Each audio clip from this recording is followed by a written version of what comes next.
Mister, yan. Naghihinala ka na, ha? Tapos nakita mo ang akbay niya. Maniniwala ka ba lalo sa kutob mong baka may relasyon sila? Yes or no? Yes! No! Yes! No! Is that true? Mami! Nakita mo si Mister na may kaakbay na ibang babae. Naniniwala ka bang baka totoo na yung kutob mo na may relasyon sila? Hindi pa. Kahit magkaakbay? Magkakpay lang yun eh. Alam mo, naghahalikan na. Hindi na pwede yun. Mama! Okay, ito ang aking tanong. Biglang nabuntis yung babaeng inaakala mong kabit nung mister mo. Pero nung tanungin mo si girl, sino ba yung ama ng batang pinagbubuntis mo? Abay, hindi niya masabi sa'yo. Sa palagay mo, totoo na ba yung kutob mo? Yes or no? Yes! No! Yes! No! Yes! No! Is that true? Totoo na ba yung kutob mo? Talagang ano? Yes siya. Yes. Totoo na ba yung kutob mo? Oo. Bakit? Siyempre, iba talaga yung mararamdaman mo kapag totoong nakabuntis yung asawa mo. Mag-iiba siya eh. May mga kailangan yun na kailangan yung suportahan, diba? Hindi ka muna maghihintay ng pruweba? Hindi na. Mamili siya. Yung babaeng nabuntis niya o ako, diba? Mama Jan!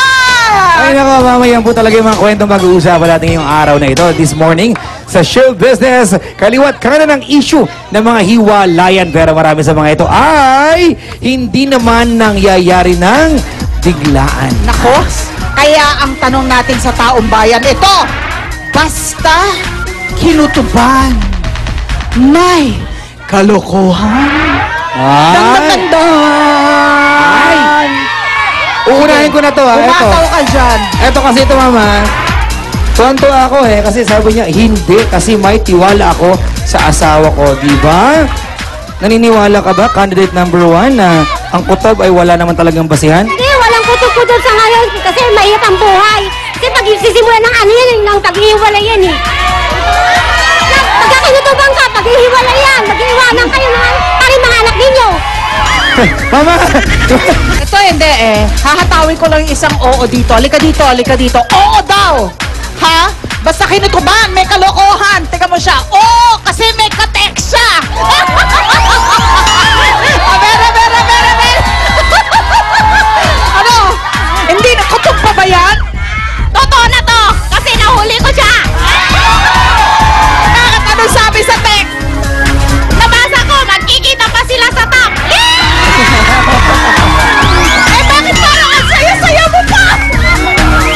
Kasi kahit ganon, mahal ko pa rin siya.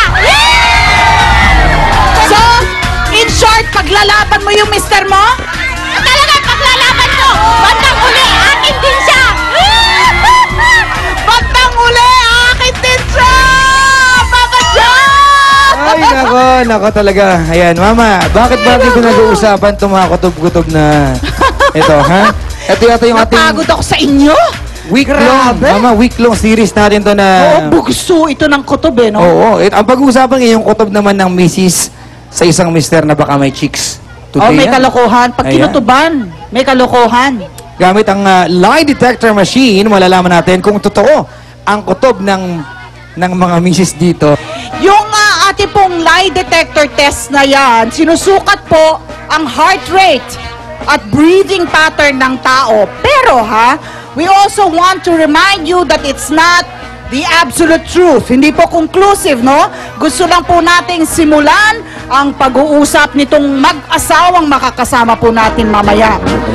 Alam mo yung kutob-kutob na yan, na woman's intuition, sinasabi kasi nila kasi kayong mga lalaki, logical. Aha. Kaming mga babae, mas emotional at sensitive. Mama, i-share ko lang ito, ano? Oh, Nabasa ko ito na yung woman's instinct o intuition na yan, nagsimula yan sa mga buntis. Oo. Na kapag nagdadalang tao ang girl, alam nila kung malungkot o masaya yung pinagdadalang tao nila, yung baby. Doon nag-umpisa yan eh. Tapos, inadapt natin sa ibang paraan. Ang tingin natin na parang, hay, nang babae siya. So, na-develop na yan. Doon nag-umpisa yan sa pagbubuntis ng babae. pakilala natin si Merlinda. Si Merlinda. Mama, Siya ang kinutuban.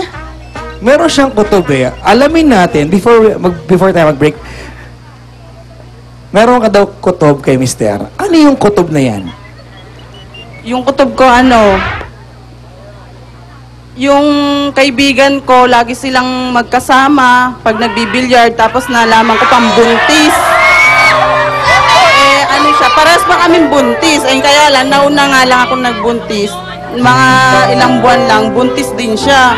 Ano yung kutob mo sa buntis niya? Baka siya yung yung ama. Ah! Nako! Ibig ko sabihin ngayong umaga, paghaharap-harapin natin silang tatlo? Mamaya huhukayin natin yan, Mama. Nako! At para naman magbahagi din ng kanyang mga kutob, dumayo dito ngayon sa Pandakan, Manila, makakasama nating celebrity guest, one of the most admired comedians in the business. Kasama natin si Candy Pangilinan!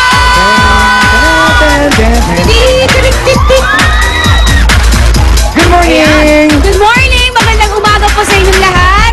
Nako, sa pagbabalik ng Starbucks, kakwento ni Candy ang kanyang kutob na nauwi sa biglang paglalayas ng kanyang asawa. Nako! Basta kinutuban, meron bang kalokohan, babalikan natin sa Starbucks!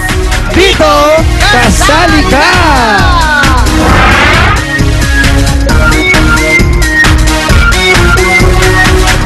100 jumping jacks tapos sit-ups. Ay, kabayo!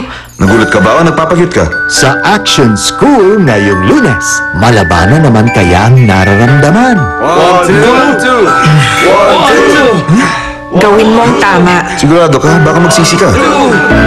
Basta bagong nakakakilig, gabi-gabi